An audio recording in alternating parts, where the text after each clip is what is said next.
नमस्कार प्यारे साथियों, आप लोग कैसे हैं? उम्मीद करते हैं, आशा करते हैं कि आप सभी अच्छे ही होंगे। और आज हम केमिस्ट्री में चैप्टर 1 बात करने वाले हैं। चैप्टर 1 का नाम है रासायनिक अभिक्रिया एवं समीकरण। इसके बारे में चर्चा करेंगे। इससे पहले क्लास में हम बात किए हुए थे रासायनिक अभिक्रिया क्या है, परिवर्तन कितने प्रकार की होती है, समीकरण क्या है, ये सब सारे बात किए थे। थोड़ा फिर से हम 1-2 मिनट रिवाइज करेंगे पिछले टॉपिक को, उसके बाद आगे लेके चलते हैं। क्या क्या बात हुआ था कि परिवर्तन कितने प्रकार का होता है, तो 2 प्रकार का परिवर्तन होता है, रासायनिक परिवर्तन और भौतिक परिवर्तन। क्या क्या पढ़े थे? भौतिक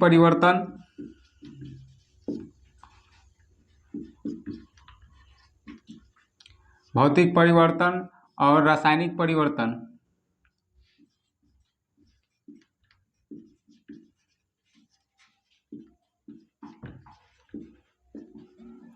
जो परिवर्तन होता है 2 प्रकार का होता है, एक भौतिक परिवर्तन होता है, दूसरा रासायनिक परिवर्तन होता है। पिछले क्लास में हमने समझाए हुए थे कि भौतिक परिवर्तन किसे कहते हैं। तो ऐसा परिवर्तन जो अपने मूल रूप को कुछ समय के लिए, कुछ क्षण के लिए क्या करता है, खो देता है, फिर पुनः अपने अवस्था में आ जाता है।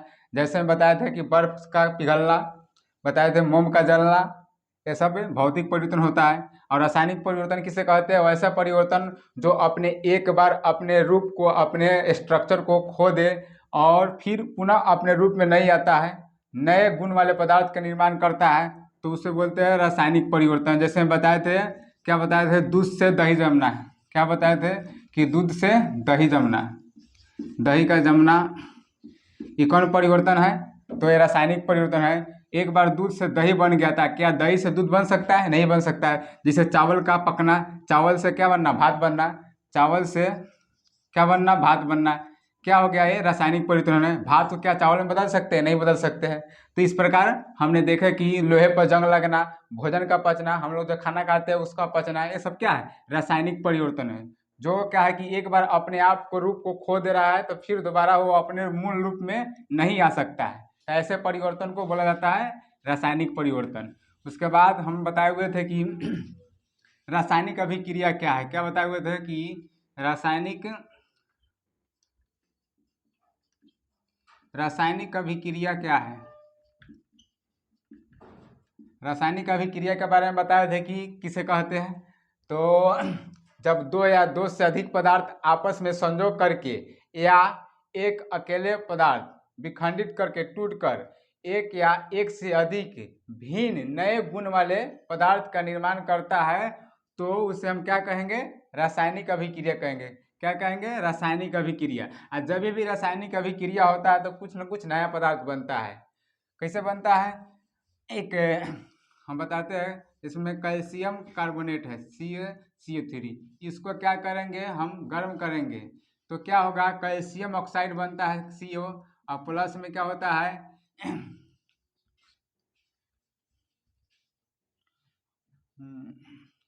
कैल्शियम ऑक्साइड बनता है। और उसके बाद CaCO3, तो कैल्शियम ऑक्साइड बना, और कार्बन होता है, कार्बन CO2 गैस क्या करेगा? निकलेगा, ये उड़ेगा। तो यहाँ पर देखिए क्या हुआ कि इसमें एक पदार्थ क्या हुआ? कैल्शियम ऑक्साइड, कैल्शियम कार्बोनेट क्या है? एक पदार्थ है, अकेले है, एक ही पदार्थ है। कै गो है? एक ही पदार्थ है। ये टूट रहा है, और टूटने के बाद कै गो बना रहा है? 2 गो प्रोडक्ट बना रहा है। कितना बना रहा है? 2 गो बना रहा है। अब चलिए दूसरा का देखते हैं। एक मैग्नीशियम है और ऑक्सीजन O2, ये 2 गो मिलकर क्या बनाता है? मैग्नीशियम ऑक्साइड बना है, MgO बनाता है। क्या बनाता है? MgO बनाता है, मैग्नीशियम ऑक्साइड बनाता है। तो यहाँ पर देखिए कि यहाँ पर एक पदार्थ क्या किया? टूटा और 2 गो पदार्थ बना दिया। अच्छा, यहाँ पर देखिए 2 गो पदार्थ आपस में ऐड हो रहा है और एक गो पदार्थ बना रहा है। यानी रासायनिक अभिक्रिया होगा ना, तो कभी एक पदार्थ विखंडित होगा तो एक या एक से अधिक नया गुण वाला है, इसका गुण अलग था और इसका गुण अलग है, नए गुण वाला का निर्माण कर रहा है। यहाँ पर देखिए मैग्नीशियम अलग है और ऑक्सीजन अलग है, ये दोनों अलग अलग गुण वाले, भिन्न गुण वाले पदार्थ हैं। आपस में संयोग कर रहा है तो फिर एक नया भिन्न गुण वाला पदार्थ मैग्नीशियम ऑक्साइड बना दिया। यानी कि जब भी रासायनिक अभिक्रिया होगा तो अभिकारक तीर के इधर जितना भी प्रोडक्ट भाग लेगा, जितना भी पदार्थ जब भाग लेगा रासायनिक अभिक्रिया में, तब भाग लेने वाले पदार्थ को क्या बोलेंगे? अभिकारक बोलेंगे। और जो नया पदार्थ बना रहा है उसको क्या बोलेंगे? उत्पाद। इसको क्या बोलेंगे? अभिकारक बोलेंगे। क्या बोलेंगे? अभिकारक। इसको क्या बोलेंगे? अभिकारक, या इसको अभिकर्मक भी बोलते हैं। अभिकारक या अभिकर्मक बोलते हैं। और जो अभिक्रिया के लास्ट में नया गुण वाला पदार्थ बनता है उसको प्रतिफल बोलते हैं। क्या बोलते हैं? प्रतिफल, या इसको उत्पाद भी बोलते हैं। उत्पाद इंग्लिश में बोलते हैं प्रोडक्ट। तो इंग्लिश छोड़िए, क्या बोलते हैं? प्रोडक्ट बोलते हैं। तो इस प्रकार आपने समझ गया। उसके बाद बताए हुए कि रासायनिक अभिक्रिया जब भी होगा, रासायनिक अभिक्रिया, तो क्या क्या होगा? ताप में परिवर्तन होगा। क्या होगा? बताए हुए कि ताप में परिवर्तन होगा। ताप में परिवर्तन, रासायनिक अभिक्रिया होगा तो क्या क्या होगा? ताप में परिवर्तन होगा। उसके बाद बताए हुए थे कि अवस्था में परिवर्तन होगा। क्या होगा? अवस्था में परिवर्तन। उसके बाद क्या होगा? रंग में परिवर्तन होगा। क्या होगा? रंग में परिवर्तन होगा।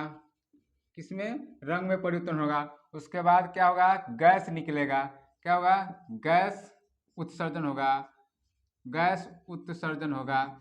इस प्रकार हमने बताए हुए थे ताप में परिवर्तन, अवस्था में परिवर्तन, रंग में परिवर्तन, गैस में बदलाव। उसके बाद अवक्षेप बनेगा।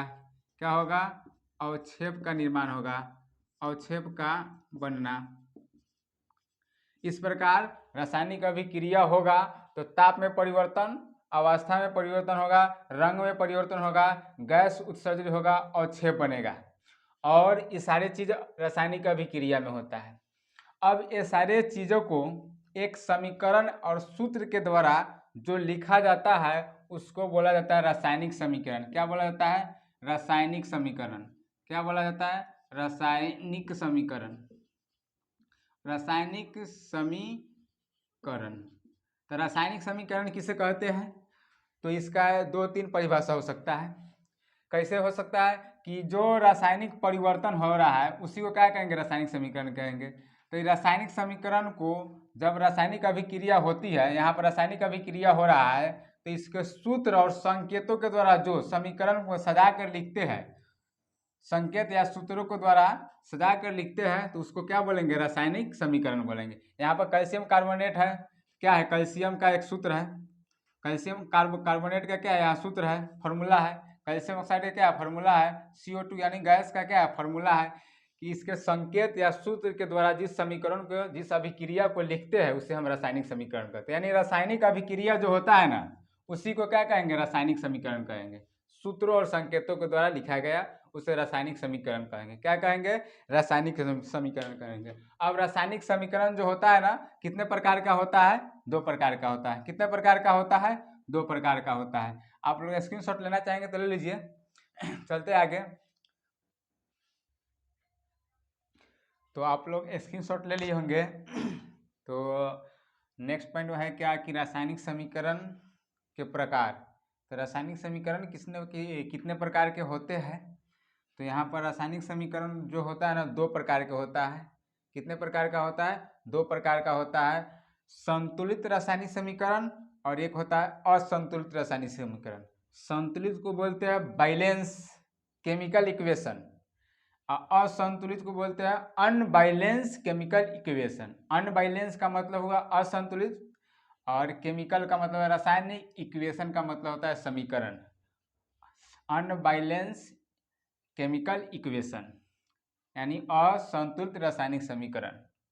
नाम से ही पता चल रहा है, नाम ही है संतुलित यानी बैलेंस। वैसा रासायनिक समीकरण जो क्या हो?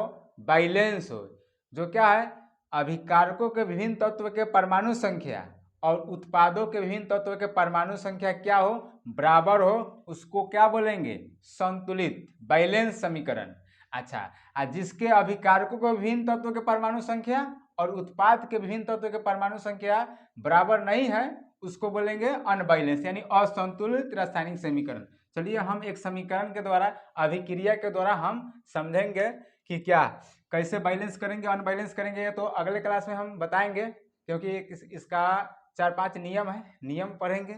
लेकिन अभी फिलहाल थोड़ा समझते हैं कि असंतुलित क्या है और संतुलित क्या है। तो देखिए यहाँ पर हम लिख रहे हैं मान लीजिए मैग्नीशियम, मैग्नीशियम को हम अभिक्रिया कराएंगे कथी से, ऑक्सीजन से। क्या कराए, मैग्नीशियम के साथ ऑक्सीजन को मिलाए हैं, अभिक्रिया कराए हैं, रिएक्शन कराए हैं, तो बन के आया क्या है, MgO। क्या आया है, MgO, मैग्नीशियम ऑक्साइड। तो यहाँ पर देखिए इसमें अभिकारक कौन कौन है, इधर तीर के इधर वाला जितना पदार्थ होगा वो क्या होगा, अभिकारक होगा। मैग्नीशियम क्या है, अभिकारक है, ऑक्सीजन क्या है, अभिकारक है। तो अभिकारकों के विभिन्न तत्वों के परमाणु संख्या एने वाला उत्पादों के विभिन्न तत्वों के परमाणु संख्या के बराबर होना चाहिए, तब हो जाएगा। बराबर रहेगा तब कहेंगे संतुलित, बराबर नहीं है तो क्या कहेंगे, असंतुलित। अब आप बताइए जो समीकरण हम लिखे हैं, ये अभिक्रिया लिखे हैं, क्या ये बराबर है या नहीं बराबर है, कमेंट करके बताइए क्या यह समीकरण बराबर है या नहीं बराबर है। तो हम तुलना करेंगे, देखेंगे कि तीर के इधर वाला यानी अभिकारक होगा, तीर के इधर वाला क्या होगा, अभिकारक, और तीर के इधर वाला नया बना हुआ उसको बोलेंगे प्रतिफल या उत्पाद। तो देखेंगे एकरण विभिन्न तत्वों के परमाणु संख्या और इधर वाला के विभिन्न तत्वों के परमाणु संख्या बराबर है कि नहीं है। यहाँ देखिए Mg का मतलब क्या होता है, मैग्नीशियम। मैग्नीशियम का एगो है परमाणु संख्या अकेला है, यानी मैग्नीशियम इधर 0 है। क्या है, मैग्नीशियम 0 है। क्या है, मैग्नीशियम इधर, मैग्नीशियम इधर देखेंगे क्या है, MgO क्या है, 0 है। अच्छा, ऑक्सीजन क्या है, इधर 2 गो है। कै गो परमाणु संख्या है, 2 गो है। इधर मैग्नीशियम 0 है, नहीं तो यहाँ पर कुछ नहीं है तो 1 मान लेते हैं, 1 है, इस पर नहीं लगा हुआ है तो 0 मानिए, 1 मानिए। इधर भी देखिए ये बड़ा तीर के इधर चले, मैग्नीशियम का एगो इधर है, मैग्नीशियम इधर क्या है, 1 है। ऑक्सीजन का एगो इधर, ऑक्सीजन का एगो इधर है, एगो है। अब बताइए इधर मैग्नीशियम एगो, इधर मैग्नीशियम एगो, दोनों बराबर है। लेकिन यहाँ ऑक्सीजन, तीर के इधर ऑक्सीजन, इधर परमाणु संख्या 2 गो, ऑक्सीजन के परमाणु संख्या इधर एगो, कहाँ बराबर होगा, नहीं बराबर है। तो ये कौन समीकरण है, ये असंतुलित रासायनिक समीकरण है। क्या है, असंतुलित है, क्योंकि इसके अभिकारक के विभिन्न तत्वों के परमाणु संख्या इधर वाले के विभिन्न तत्वों के परमाणु संख्या बराबर रहेगा, तब क्या हो जाएगा, समीकरण संतुलित है। देखिए तो हम इसको बराबर करते हैं, क्या करेंगे, बराबर करेंगे। अब इधर ऑक्सीजन 2 गो है तो इधर भी 2 ऑक्सीजन चाहिए, तो क्या करेंगे, 2 से इसमें गुना करेंगे। अब ऑक्सीजन इधर 2 हो गया और मैग्नीशियम में 2 हो गया। अब देखिए इधर गणना करेंगे, मैग्नीशियम 2 गो, मैग्नीशियम हो गया 2 गो और ऑक्सीजन भी हो गया 2 गो। अब इधर देखिए, इधर ऑक्सीजन तो 2 गो ही है और मैग्नीशियम अकेले है, तो क्या करेंगे, यहाँ से 2 से गुना कर देंगे और 2 से 1 में गुना करेंगे तो क्या होगा, 2 होगा, यहाँ भी 2 हो गया। अब देखिए तीर के इधर मैग्नीशियम 2 गो, ऑक्सीजन 2 गो, तीर के इधर है। अच्छा, अब तीर के इधर यानी अभिक्रिया के पश्चात नया सब्जेक्ट जो बना है, नया प्रोडक्ट बना है, उसमें चलिए मैग्नीशियम का एगो 2 गो है, ऑक्सीजन का एगो 2 गो है। अब ये समीकरण क्या हो गया, बैलेंस हुआ कि अनबैलेंस हुआ, ये समीकरण अब बैलेंस हो गया। क्या हो गया, संतुलित रासायनिक समीकरण हो गया। क्या हो गया, संतुलित रासायनिक समीकरण हो गया।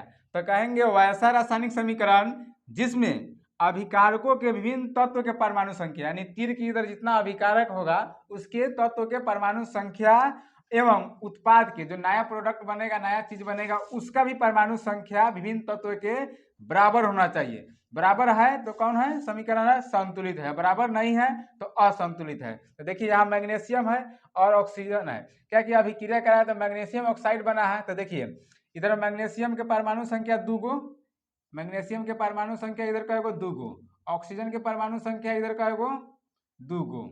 ये हो गया आपका किधर, दाया पक्ष बाया पक्ष, देखते हैं क्या बराबर है कि नहीं। यहाँ भी मैग्नीशियम की परमाणु संख्या कै गो, 2 गो, और ऑक्सीजन की परमाणु संख्या 2 गो, यानी क्या है, ये समीकरण बैलेंस है। क्या है, संतुलित रासायनिक समीकरण है।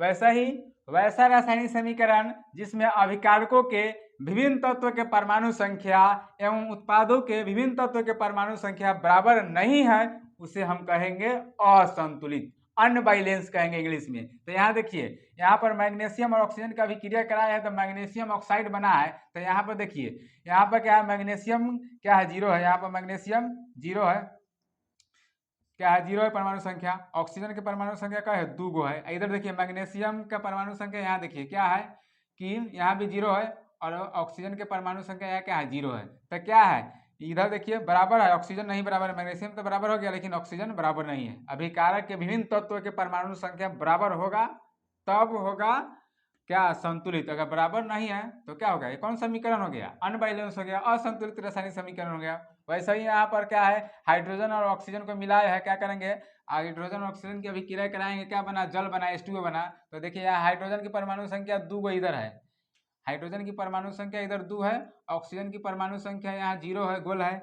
उसके बाद इधर देखिए हाइड्रोजन की परमाणु संख्या यहाँ 2 है, ऑक्सीजन की परमाणु संख्या यहाँ 2 है, तो कहाँ बराबर होगा, इधर भी 2 चाहिए तब तो बराबर होगा। तो ये कौन समीकरण हो गया, असंतुलित रासायनिक समीकरण हो गया। क्या हो गया, असंतुलित रासायनिक समीकरण हो गया।